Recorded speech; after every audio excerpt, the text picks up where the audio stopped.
నమస్తే, నేను Priyanka. A1 TV ప్రేక్షకులకు స్వాతంత్ర దినోత్సవ శుభాకాంక్షలు. వివరాల్లోకి వెళ్తే అనకాపల్లి జిల్లా గొలుగుగొండ మండలం డొంకడ గ్రామానికి మంజూరైన 1.3 కోట్ల రూపాయల విలువైన రోడ్డు పనులు 4 నెలలైనా ప్రారంభం కాలేదు. అర్ల నుంచి పిత్రిగడ్డ రోడ్డు పనులు పూర్తి కాక కలవట్లు నిర్మించట్లేదు.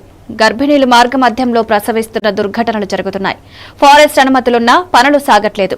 ఈ అన్యాయంపై ఆదివాసీ గిరిజనులు అబీర్ సెంటర్ నుంచి ఆర్డీఓ కార్యాలయం, పీఆర్ ఇంజనీరింగ్ కార్యాలయం వరకు భారీ ర్యాలీ నిర్వహించారు.